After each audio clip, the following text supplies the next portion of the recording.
Welcome, and thank you for joining us for this webinar presentation. We are the Defense Systems Information Analysis Center, or DSIAC, one of 3 IAC domains in the DoD Information Analysis Centers operating under the Defense Technical Information Center, DTIC, within the Office of the Undersecretary of Defense for Research and Engineering. Our informative webinar series highlights current and emerging research and technology developments. It presents an opportunity for accelerating the DoD's leverage of these advancements by increasing awareness and fostering technical collaboration. DSIAC serves as one of the premier information research partners and curators of technology advancements and trends for the defense systems community. As such, our organization supports those working in the defense systems domain of DoD research and engineering. We do so by helping navigate the vast landscape of scientific and technical information, allowing our customers to get a head start on their technical projects. With an understanding of the defense system's DoD research and engineering landscape, we provide research and analysis services.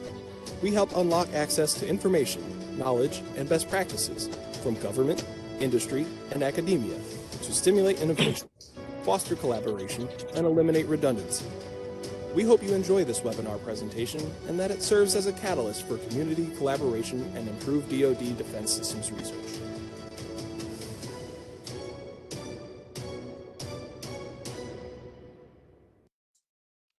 All right, well, good morning, good afternoon, evening for everybody who's joining us. Thank you for joining us for this webinar. My name is Brian Benish with DSIAC. I'm pleased to have Dr. Chen with us to deliver this presentation today. Just a couple quick notes of kind of housekeeping before we get started on the presentation. First, for everybody who is part of the WebEx platform, I want to distinguish the Q&A section from the chat. If you're part of the WebEx platform, you should be able to find a Q&A section where maybe you might have to click the 3 ellipses to find it, but that will be a place where you should enter any questions you have for Dr. Chen to be addressed at the end of the presentation. So we're going to save Q&A for the end. I'll help moderate that, and if at any time during the presentation you have a question, just get it into that Q&A section. If you have any issues with that, you could put it into the chat. We'll hopefully be able to copy that and get it into the Q&A as well. And if you have any technical difficulties along the way, rest assured that we are recording this, so we'll be able to make the recording available for you to check out later if you have any issues during the live presentation.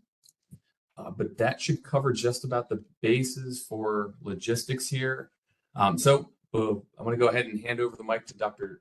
Chen in a minute. Dr. Chen is Associate Professor in the Department of Mechanical Engineering and Aerospace Engineering at the University of Buffalo.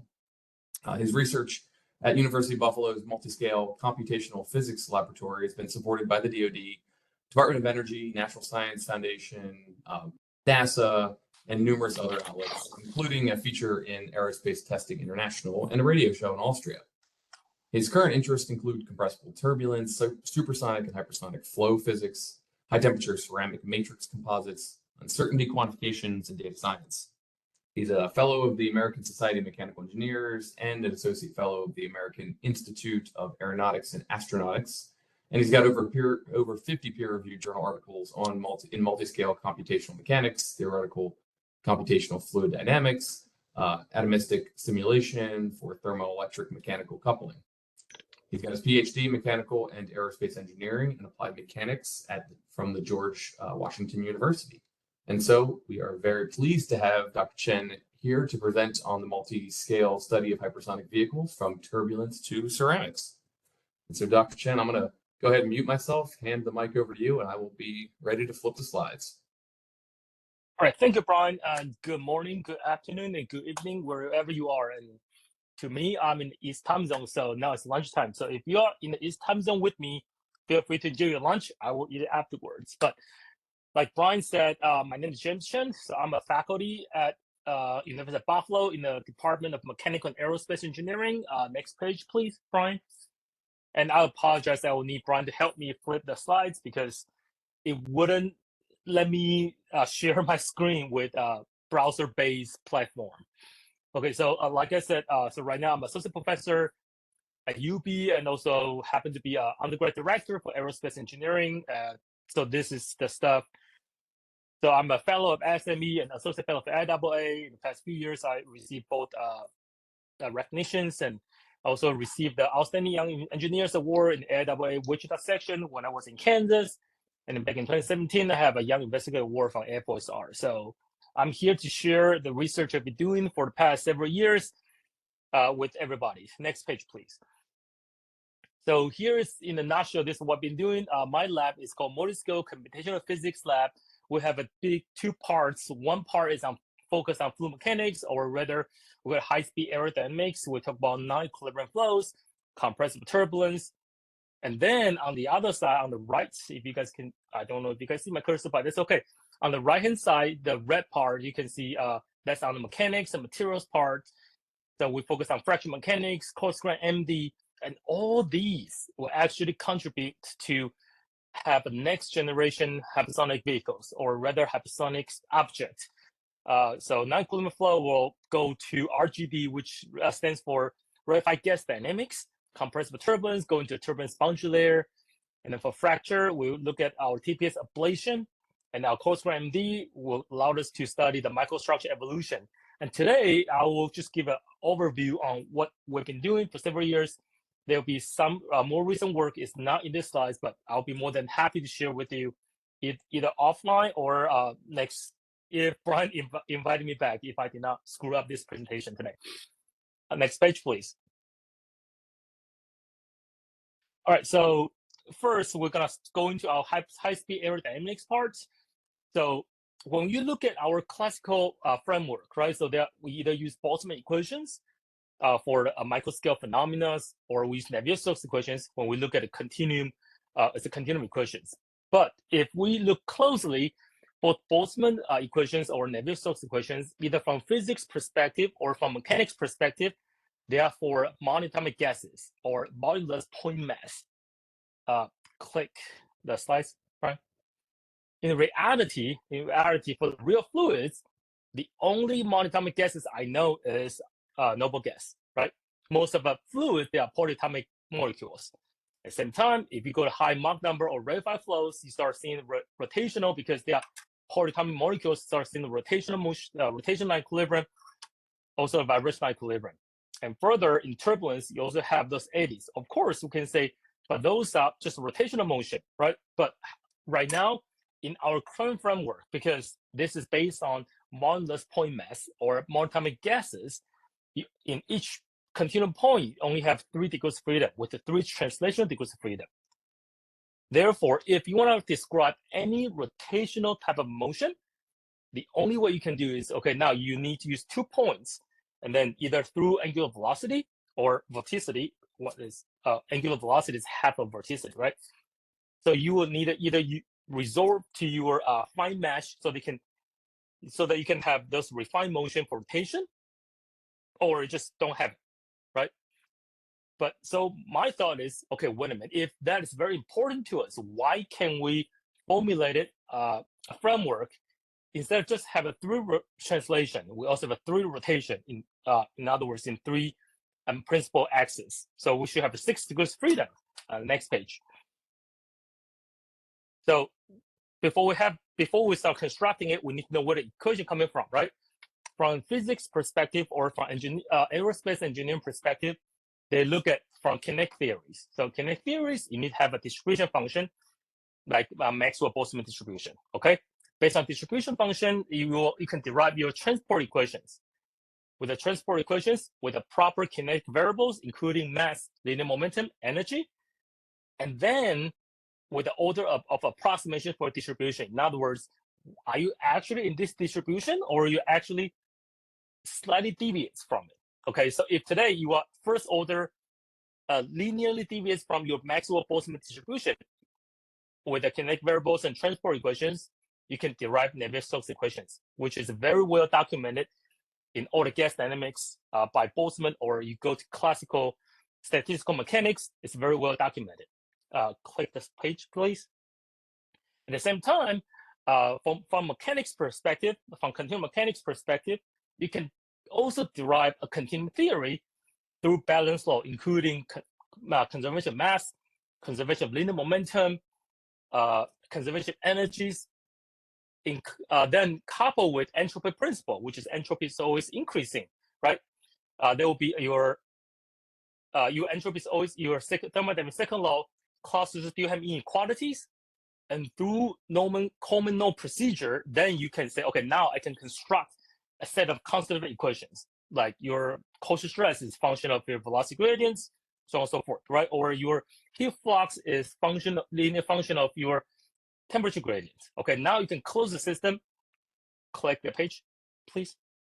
Then you can also arrive in Navier-Stokes equations. And through this framework, you can also get something I call Morphing continuum theory, or like in 1966, Professor Aragon called it micropolar theories. So essentially, he just added rotational decrease freedom. So now you have a rotational conservation. So you can also formulate it, but click a page. However, there's a missing link here, which is kinetic theory actually gives us a very good physical picture, like what type of physics we're looking at for Navier-Stokes equations. For Morphing continuum theory, yes, I can formulate it mathematically, but what does it actually mean in terms of physics? So that's a missing link. So that's where I dive in. When I have that idea, I start doing some little search. Next page, please. So it turns out a chemical engineer, Charles Curtis, in 1992, he published a paper. He says, okay, now F here is my distribution function. The distribution function now is a function of a position, x. P is a linear momentum. We have this in classical Boltzmann equation as well. Then he says, now you have a phi, which is your orientation, the angle, the orientation, and m is the angular momentum. Now this is now your distribution function now. Okay, also t time function of time. With that, now you can derive a transport equations, which is right there, right? If you remember from previous page, the first thing I say is distribution. Yes, we have distribution, and then we have transport equations. But next step is we need to get our kinetic variables that I can get. But next one, what is it? It's order of approximations. In other words, what distribution did you actually have? At the time, Curtis, in the end of his paper in 1992, he did not propose a distribution function. So what I did is I proposed the distribution. Click a page, please. Looks that way, and it looks very much like Boltzmann distribution, but how do I get it? Next page, please. So you can actually derive that distribution through Boltzmann's H theorem, okay? I did it. However, I personally do not like these formulations because why my H function look that way? Why? And then I have the book Boltzmann. I'm actually looking at it right now. He never say why he formulated that way. So I started searching, is there any other way I can get this distribution? Click page, please. So it turns out Schillinger, this is not his first edition, it's just the version I have, 1989.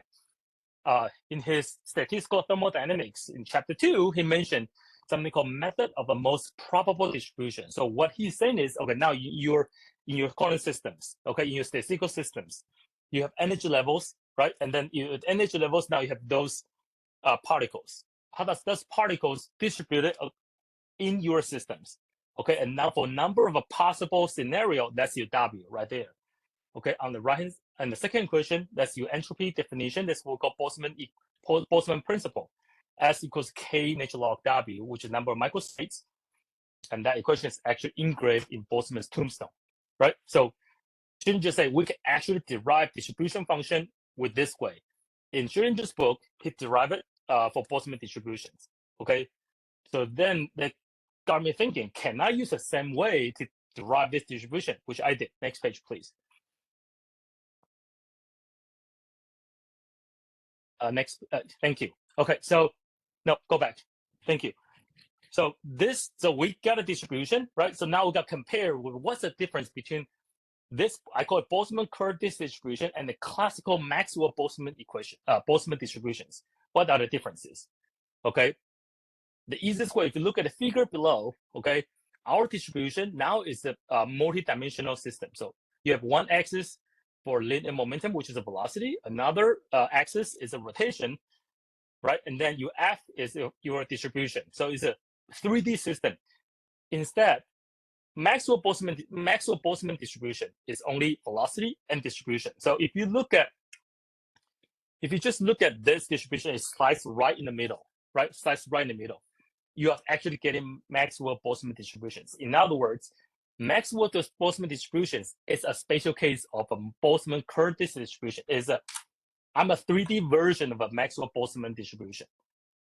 So now I know the distribution. We have a distribution. Now we can move to the next step. Next page, please. Okay, so now we can start putting our kinetic variables, okay, and our transport equation in. So on left, I call it Boltzmann-Curtis equations because again, Boltzmann started it, right? Left hand side, you have a partial t and then your torus derivative. On the right, that's your collision integrals.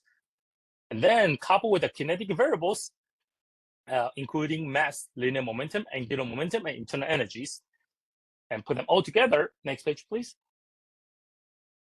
You can get your conservation laws, or say your Gaussian equations. So notice, if you do the same practice for Maxwell-Boltzmann distributions and Boltzmann equations, you actually get Navier-Stokes equations. Okay, so my goal is, okay, if I do this, what I'm gonna get, how far away from my results to Navier-Stokes equations, because Navier-Stokes equation has been so successful for the past, well, God knows how many decades, right? So it has its own importance. So now I shouldn't say Navier-Stokes equations is wrong. Instead, how much did I expand Navier-Stokes equations? Okay, can I cover more physics using continuum formulations with this new framework? Okay, so again, I'm not trying to replace classical Navier-Stokes equations. I'm just trying to expand it through a kinetic theory framework. Okay, so first, now you have kinetic variables, you have a mass. The first one, you get your conservation of the mass. And then you have linear momentums, right? Linear momentums, you will notice you actually have a velocity, and then you have a rotational components. You say, wait a minute, James, where did you get this from? If you remember in your dynamics class back in college, right? When you have a rotational disk or rotational elements, what is actually the linear momentums on any points in their rotational objects? It's a translation plus your rotation across the arm, right? So that's what this is. I call it total linear momentums. Same time, you have angular momentums. Now, your RJ, RM, think about that as your moment of inertia. So that's your M, J, omega. So that's the angular momentum. And also your internal energies. So internal energies, now you have two components. One is a fluctuation of kinetic energies, like Vm prime, Vm prime, which is classical. We already have that. But now, since they have this additional rotation, you also have this additional components, Rm, Rn, omega prime M, omega prime N. Okay, so we put all this in. Now, the only thing left was to do is finish the integrals within the bracket with the known distributions. Okay, next page, please.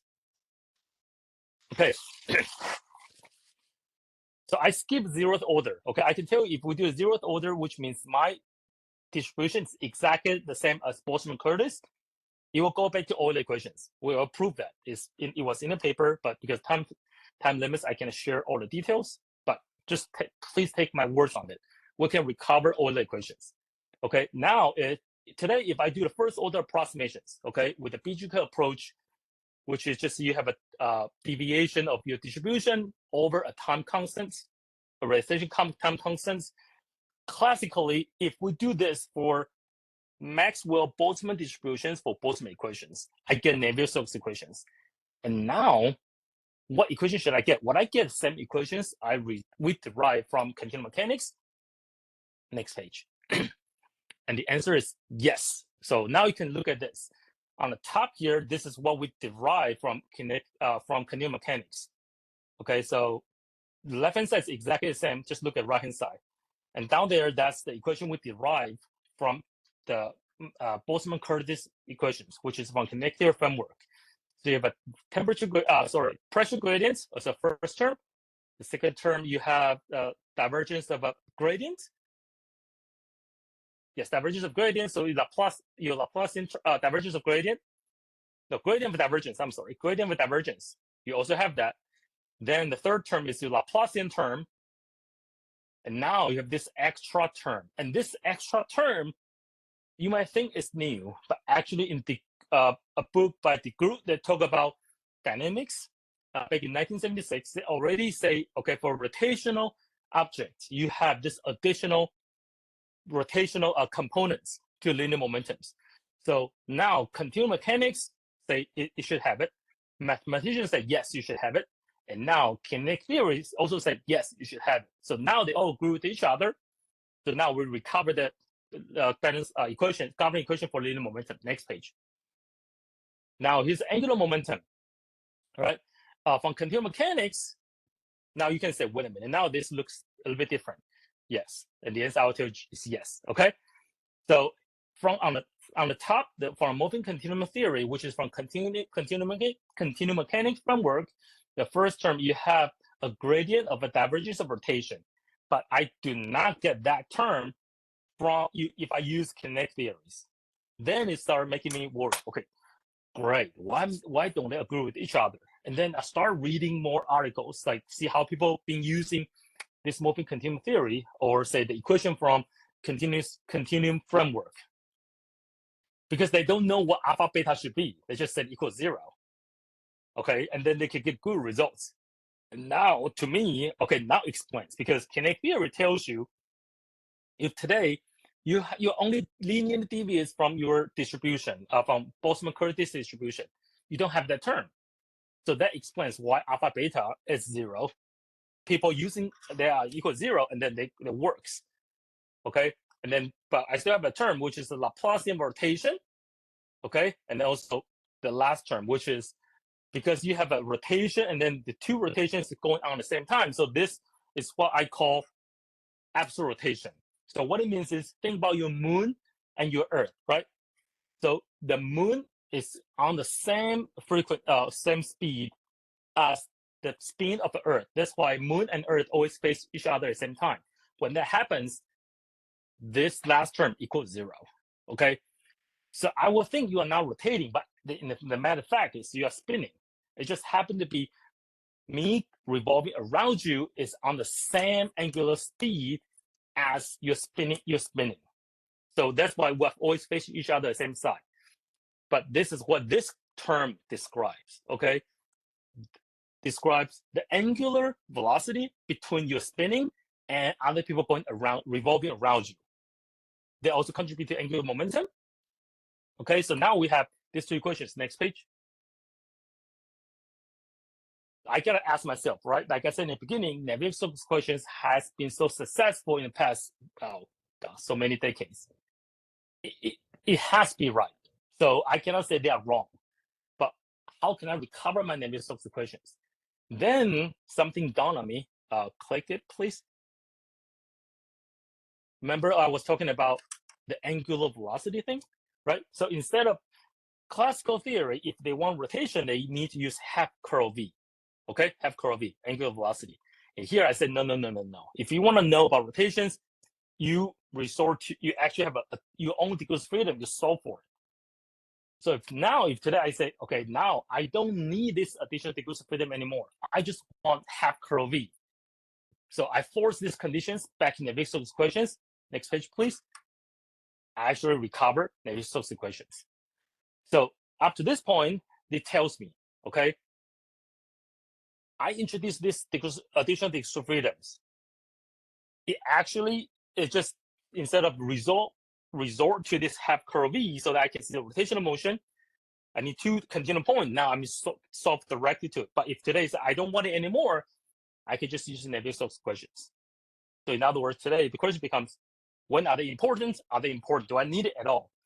And to me, when I see this, the first thing I thought was, oh, I can actually don't need a 2 point to describe, at least 2 point to describe this rotation anymore. I can just solve for it. So I should be able to save my conventional resources for turbulence. And we will see that example in a minute. Next page, please. Okay, so before that, I still continue to compare the Navier-Stokes equations derived from MCT and the classical framework, right? Classical framework meaning Boltzmann-Curtis distribution, okay? And the first type 2, that is the one we just derived a second ago from Boltzmann-Curtis distribution. And once I enforce this angular velocity equivalence, both I got Navier-Stokes equations. but it still looks slightly different from the classical framework, the Navier-Stokes equation from classical framework. And why is that? So if you notice, the terms exactly the same. The only difference is your leading coefficient. And why is the leading coefficient different? That's because your classical framework, don't forget your leading coefficient is actually the results of your distribution integration, right? These two different types, they are from two different distributions. One is Boltzmann-Curtis distribution. One is from Maxwell-Boltzmann distribution. There are two different sets of distributions. Of course, the leading coefficient will be different. So now this tells us one more time, okay, Navier-Stokes equations, if today we use different distribution, I will get different coefficients. That also explains where the coefficient come from. Next page, please. So here is a quick overview on what we just talked about for the theoretical framework. With a Boltzmann-Curtis equations, okay, if today we say, okay, no angular dependence on my transport equations, I reduce down back to Boltzmann equations. When I go from Boltzmann equations, click please.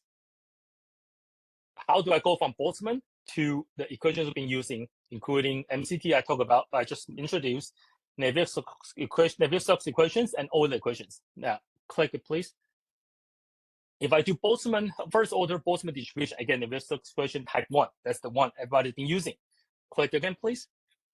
If I do Boltzmann and Boltzmann-Curtis, 0th order, which is right on the distribution, like I mentioned, I did not show you the derivations, but just please, believe me, both of them will lead back to all the equations.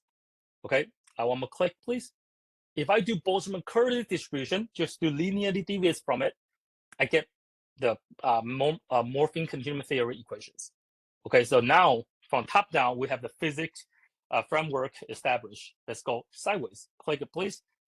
If I want to go from MCT to Navier-Stokes equations, I enforce angular motion equivalence, which means I don't need that additional degrees freedom for rotation anymore. I enforce it as equals half curl V. I said, I don't want this. I just want I love my vorticity. I just want to use it. Then you establish there. Click, please. If you say inviscid, of course, Navier-Stokes equation go back to all the equations. We already know this. This is a classical things we've been doing. Next, now let's look at some examples. Next page, please. So first thing, we do the easiest case, which is incompressible fluids. Okay, so we have a conservation mass, linear momentum, and angular momentum. Next page, please. So here, just show you the first case to run is homogeneous isotropic turbulence. Next page. Okay, so when you do your symmetry, right, it's periodic box. I get for my linear momentums, it shows my translational symmetry is symmetric. Good, fits with the classical framework. Next page. But then when I do my angular motion, okay, I start seeing this a decay relaxation time constants shows up. I say, great. So angular motion is not symmetric. It has a relaxation time scale. Okay, what does it mean? So we start look into it, right? And then we found a paper in Science 2003. That Chen is not me. Okay, Chen is a very popular last name. Okay, so we have the same ancestor, but it's just not me. Okay, in that paper, he talked about in turbulence 80s. The 80s, if you just leave it there, actually dies down itself, and that dies down. The relaxation part, the decay part, carries the time constants.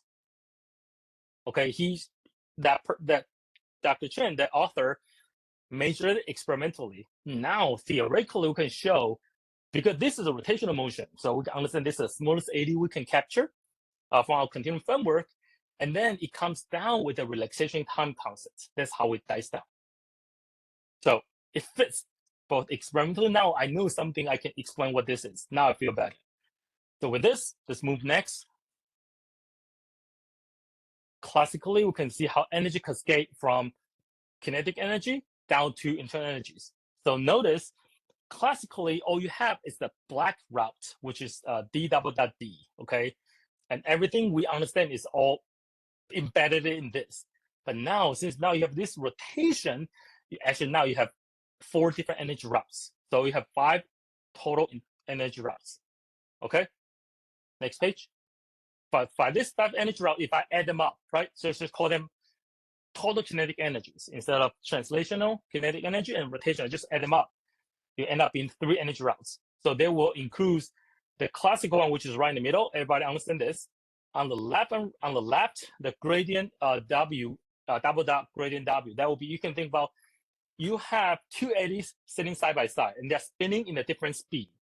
Okay, even though they are not moving, but because these 2 eddies, they are spinning at different speed, they will have some friction. It will also have energy cascade. Okay, so that's on the left. On the right, so the curl V minus 2W, or you can understand as half curl V minus W. So like I said, that's what I call an absolute rotation. So what it means is, okay, now you have this 2 bodies, and then one start revolving with each other, and then the revolving speed is different from the spinning speed right in the middle. So in other words, the moon, the angular velocity between the moon and the Earth is different from the spinning speed of the Earth itself. So in other words, we will no longer face on the same side of the moon. Okay, so now we can see the whole moon, not just the one side of it. Absolute rotation. So that's what it means. When this happens, you also have energy cascade. So now that's enough theoretical derivation. Let's look at some numerical results. Next page. Next page, please.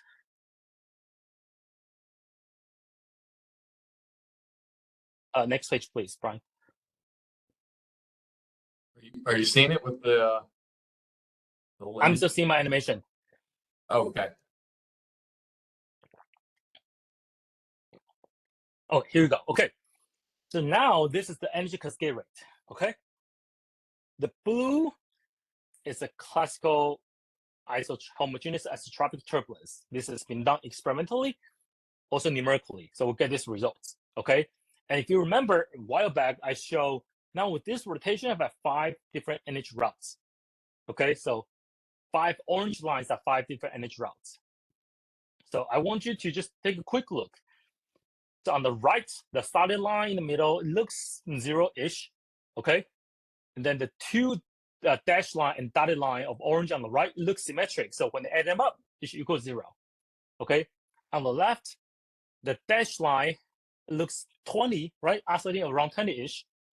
And the solid line is oscillating around negative 40-ish. When they add them up, it will be about negative 20-ish. So it fits with what the blue line looks like. But I wasn't satisfied with that. So I told my students, all right, now add them up. I'm pretty sure you guys are thinking about the same thing. Why don't we just add up and compare with the blue line? That's what we did. Next page, please. Essentially, they're on top of each other statistically. Okay, statistically, they are essentially on top of each other. And what does this mean? This means, all right, Navier-Stokes equations can tell you your energy cascade rate. They say use a number as an example, say 5. Okay, your energy cascade rate is 5. With this additional degrees of freedom, this rotation, I can tell you your 5 is a 7 minus 2, or 2 plus 3, or 6 minus 1, or 1 plus 4. I can tell you the detailed physics on different type of physics. Okay, instead of just looking at one bulk information, now I can have this detailed cascade rate for kinetic energy. How fast does it cascade in different routes, in what routes, and what happened there, and what happened in terms of physics. So that's one of the usage we can use with MCT. Next example.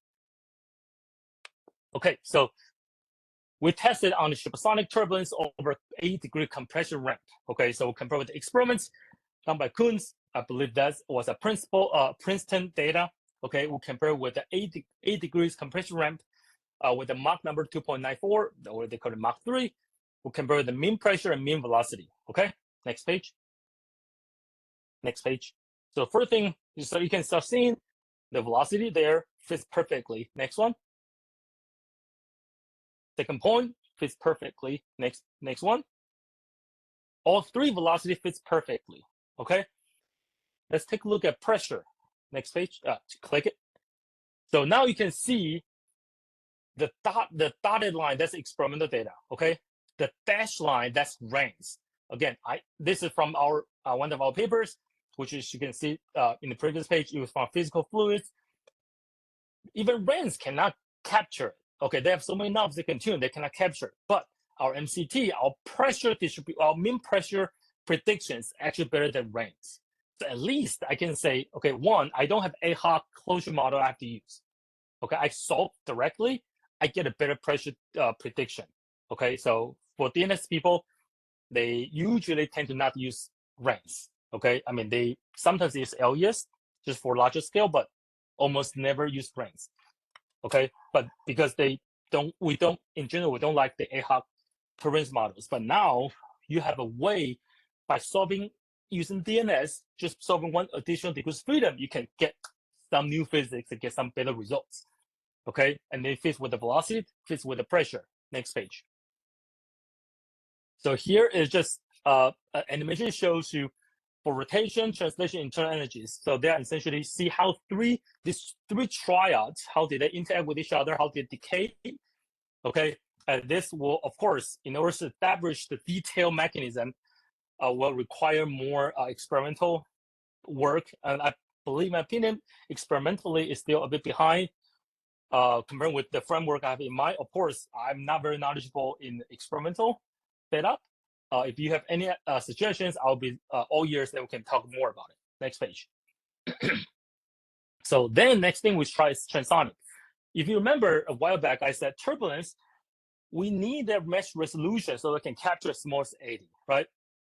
And then I claim if I have this rotation, I can just solve for it. I don't need a mesh resolution.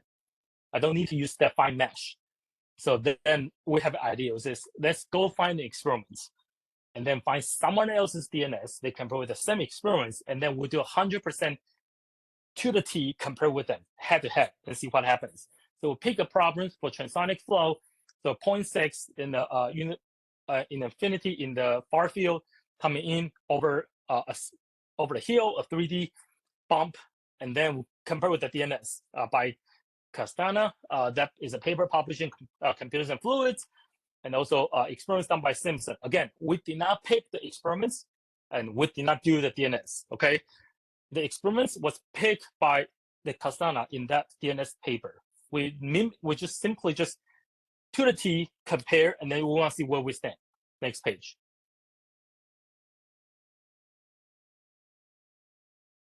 Okay, so here's where we stand. On the right, you can see our pressure. This is our pressure coefficients. I deliberately told my students do not smooth it. I want to see how the raw data stands compared with the experiments. So all the circles are experiments.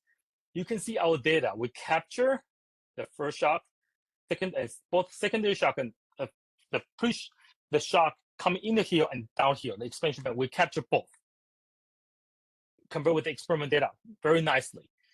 If you look at dashed line, that's Castana's DNS data, okay? Yeah, they sort of catch the first shock halfway, and then they completely miss the expansion fan in the wind side on the downhill side, okay? And then also overestimate their pressure coefficients past after the heel, okay? At the same time, let's look at competition cost.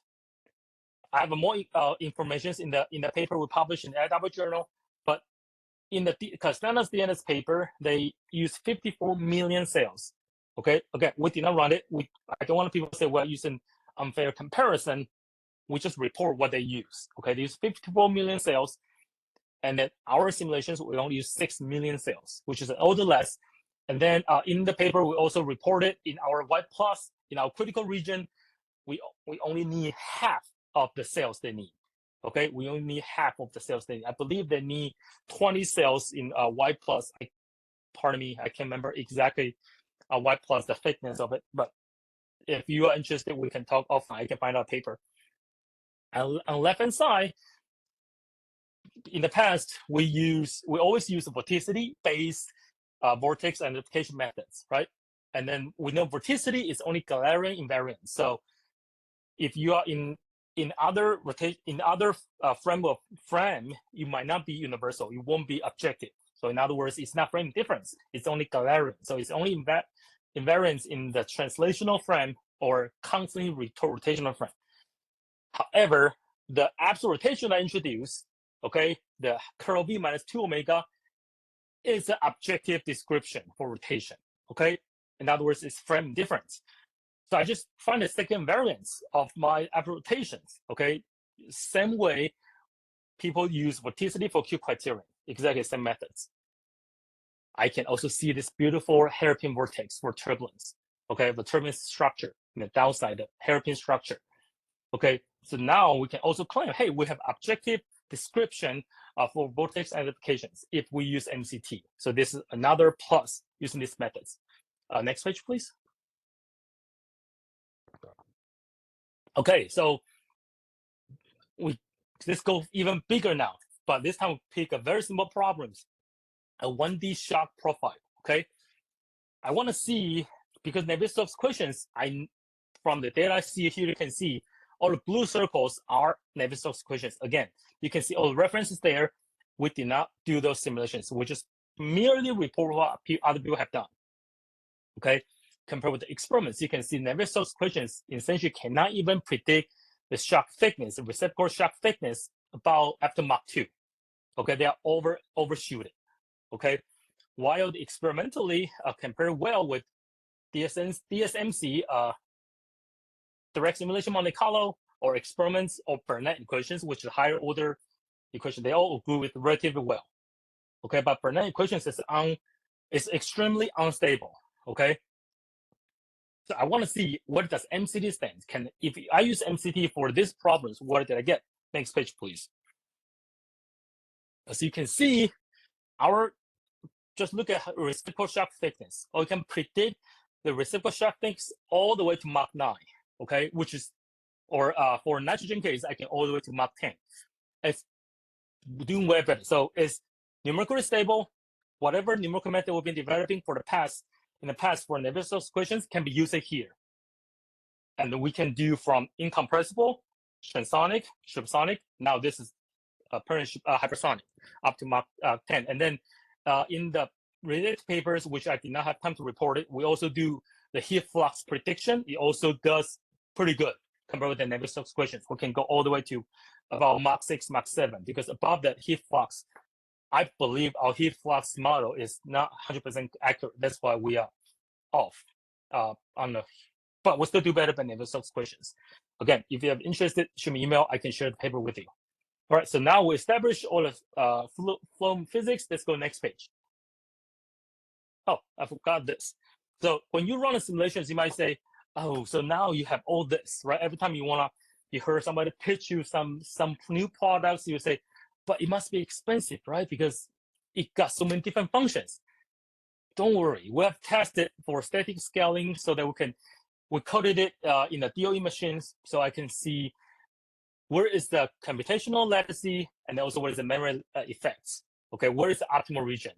I'm here to report with this framework, we coded it. We have a framework called Ablate. Okay, we tested for multi-phase liquid gas Kelvin Helmholtz instabilities. We tested it. We maxed out the DOE machines. We have not reached, we maxed it out, but we still haven't seen the memory effects yet. So that's a recent paper we just published for the, we use PETC and DMPlex framework to do our coding. So now it's also scalable, let me try to say, okay? Next page. Okay, so now I'm gonna change the direction a little bit to materials, and then I think my time is almost up, so I'm gonna fly a bit faster. So part of work we also did is ICME, Integrated Computational Materials Engineering for ceramics. So there are two big problems. One, we don't really have a lot of ceramics piston data under hypersonic conditions, okay? And our solution is we can introduce a Bayesian-based uncertainty up management. We'll introduce that in a minute. Same time, we don't know enough at a gas material interface, okay? We can do physics-based models, that's what we're developing. Same time, we can also use artificial neural network with the Bayesian statistics just to bridge the gap until we understand all the physics. Next page. Okay, so this is ICME framework, so from process to structure to properties to performance. Okay, so in the past, when I was go through grad school, this is what we call multi-physics modeling or multi-scale modeling. But I want to have a little bit twist on it. So I told my students, hey, let's look at the problems from the manufacturing perspective. So everything we start from manufacturing process to establish our framework. Next page. So I did not have we have the results on the review right now. We already can do 2 different processes.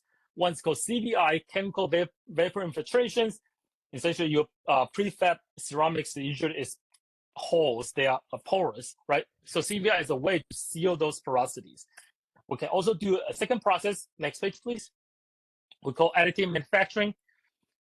It's called direct ink writing. Essentially, it's additive manufacturing methods that people have been trying to use that for show fiber reinforced composites, and we can predict that paper. We just got it back on the revision, so it's a minor revision. We are working on the response. It should be published early next year if my students give me finish all the stuff asking to do. Next page. But today, I just want to talk about our four-way thermomechanical coupling, which is the tail of it from property and the performance, right? So we couple with a heat conduction, so we have the temperature, mechanics for elasticity, phase field for damage, and twinning, which is if you have the metals, then you have those grain boundaries. But for ceramics, I turn it off, but it's in there. Okay, next page. We already tested, compared with the experimental data from 20 degrees, 1400 degrees for alpha 6. We do fracture strength, which is 4-point bending test. They have experiments. The green region, that's experimentally that believe this is their confidence zone. But because the material constants comes with uncertainties. So I have my students for each one switch through the whole domain and give me the maximum, minimum, maximum. That's why you're seeing our simulation data, which is the red circles, come with a band. And you can see in the band, they all fall within that blue region. And then the big box there called transition region, that's because at a high temperature, materials start oxidize. So you have a self-healing effects. That's why you see a fracture strength jump up. Our model right now, we don't have oxidation, so we don't see the jump, but that can be done if we have a twinning. Essentially, we're adding the oxidation process. But for now, our four-way coupling is verified. Next page. So we can do from 20 to 400. We can also do damage criteria for fracture toughness. You might look say, oh, but James, you're undershooting.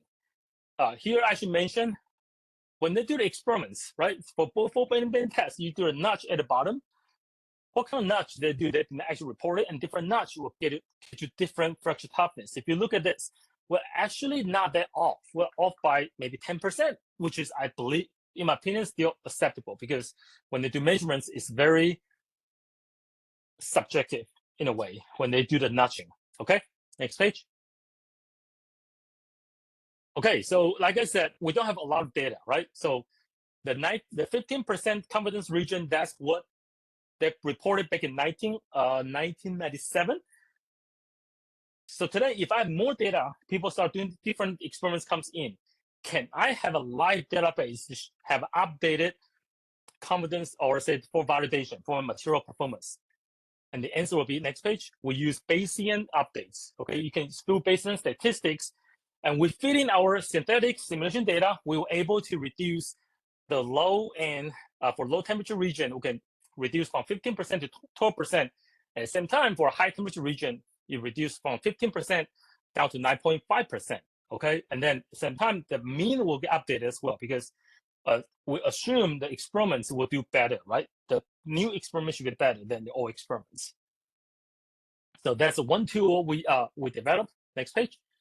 And like I said, next page shows about uncertainty-informed ANN, artificial neural network. So this is a machine learning framework. You can think about it as we don't know physics, but I know there has to be dependent on temperature, dependent on Young's and material constant, which is Young's Modulus and Poisson ratio.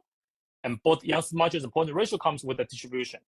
Okay, so we use the existing experimental data and then train it. And then, so we train it with the ANN, artificial neural network, and then solve with the BFGS algorithm. So we can just do backward once, and then every rest of it just forward. Okay, we predict our alpha 6 fracture strength in the 1400s, and it predicts at next page at 417 megapascal with a standard deviation about 2 Pascal. Do you want to know where the simulation stands? Next page. The simulation predicts at 416.84. Okay, to me that's darn on, like this definitely on the T. So that gives us some confidence on our neural network is actually do a good job. Next page. So here's overview. Next page. shows the fluid mechanics work we've done. Brian, next page. So that's the shaft thickness and the distribution. And next page on the right, you should see for silent mechanics work we've done. And the only thing I haven't mentioned today is MD. Next page. I'll show you the results in a minute. Don't worry. But without or DoD entities and NSF and NNSA and all my students and then my collaborators, now this makes possible. Of course, here I want to thank Dr. Leva. She was the one who brought me to the community in Hypersonics. Okay, and she wrote an article in the Physics Today on the relentless pursuit of a hypersonic flight, and that is still mentioned about unsolved problems, and that is my inspiration. Next page. So here's MD work. We got funded by NSF, and then shows the context of patients for dielectric material. Maybe that's a story for next time. Thank you very much.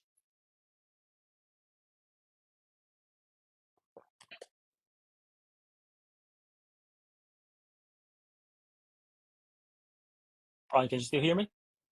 Yeah, sorry about that. My computer's freezing with the images going on. Yes, Okay. I can still hear you. Let me go back to the title slide. Here we go. Sure. All right. Thank you, Dr. Chen, and good timing for the delivery of the presentation as well. I appreciate that. We do have time at the end here for some Q&A. I don't know if anyone found their way to the questions. Looks like one of them just came in, but I'll remind everyone that there is a Q&A section within the WebEx platform. So if you want to get your questions out to Dr. Chen, please use that. We did have a couple questions come through the chat, so maybe we can start with them. But as we're going through them, if anyone else has any other questions, please submit them in the Q&A section. So the first kind of main question, I'll sort of try to summarize the two of them that came through from chat, was if this is incorporated in any specific CFD codes. That's in our codes. Right now, I haven't reached out to any company yet, and put it that way. Right now, it's all our in-house code. But our codes, we code it in open source platforms. So if you're interested, we can definitely share a code with you. Good. Okay, good. And I assume folks do reach out to you if they're interested. Yep. Good. Great. All right. Easy enough. Next question was, how will plasma formation at hypersonic velocities impact the equations and the multiphysics modeling techniques that you presented? Great question. Great question. Okay. So once you have a plasma comes in, then you start having electron, from heat transfer perspective, you start having electron phonon interaction, right? So then they will have a quasi-particle called polaron, like Polaron. So it's a quasi-particle talking about you have this additive mass electron interact with the surface, right? Because it got ablated, it becomes porous. That's from governing equations. You will need to solve MHD if you want to know the plasma. How does plasma affect? If not, you can actually add it as a source term on the right hand side to show, okay, you have this hot surface interact with the electron interaction. You have additional terms on the right hand side, okay, and then you can also add it on with the chemical reactions. So for Navier-Stokes equations, people have done quite a bit of work to it. Personally, I have not do. That's the next step. Actually, if you guys can see what I'm seeing, this actually I'm writing a proposal just on this topic. Good. Yeah. So how did you simulate pressure? Yeah, I can read the Q&A. So I'm reading Q&A. How did you simulate pressure change due to ablate particles? Good question. Yes. Yeah. How do you simulate pressure change? Go ahead. So that you will involve FSI, fluid structure interaction, right? So once that ablation goes on, or it got hit by your debris from the nose cone, everything changes. So they require FSI to see how does that impact with the flow field. I mean, ultimately, to me, right now, my work is still focused on fluids on fluid side, materials on fluid side. But like these problems is spot on. This is the problems at interface between the flow and the materials, right? How does the material impact the flow? At the same time, how does the flow impact the material? So this is the interaction process, and then a coupling mechanism. That's the next step. But that's a very interesting questions. Good. Okay. Relating to fracture modeling, what type of interface approach work? We use a phase field, sharp diffuse. It was a diffuse interface. Also, would you loading rate similar While to you're actually, Dr. Chen, while you're reading that to yourself, let me just read it out loud for those who can't see the question. Okay.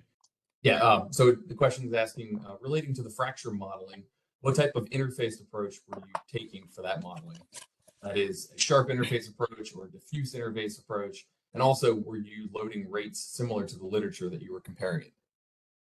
Okay. So we use a phase field methods for the damage and the fracture. So it's a diffuse interface. However, if we choose our length scale smaller, it'll be pretty sharp. And then for the loading rates, the loading rate we're using is following their 4-point bending test. So yes, it's similar to what they are reporting. We follow the STM, this STM particles. Pardon me, the number is escaped my head is on top of my head right now, but I think it's 1761. So we follow that loading rate. So this good comparison. Mm-hmm. Good question. Otherwise, you have a dynamic effects. I get where the question comes from. Very good. All right. Any other questions that folks wanted to ask? One question that was from the chat here, it just did ask if the presentation itself will be shared. The answer is yes, we'll do our best. There's a lot of animations in this, so we'll do our best to try to compress it and make it available through the website. Keep an eye out for the webpage on DSIAC.org for this webinar. You should, once we have it available, I'll find a button there, a link to be able to download the presentation. But again, the recording of the presentation will also be available. And then if you have any questions about my work or want to have a more discussion, I'm always available for more discussion. I love to get my students all involved in this discussion because we are very excited on this topic. So in the last page, actually has my office phone number and my email. I can actually just read out my email. Is my last name Chen and jm@buffalo.edu. Yep. Very good. All right. Well, thank you everybody for participating and joining us in the webinar. Thank you, Dr. Chen, of course, for delivering the presentation and answering the questions so well. I'll direct everybody and leave your phone number and email there if they want to get in touch with you. But otherwise, appreciate the time and hope everyone has a great day. So thank you. All right. Thank you, Brian. Thank you, everybody. Take care. Happy holidays. Yes, you too.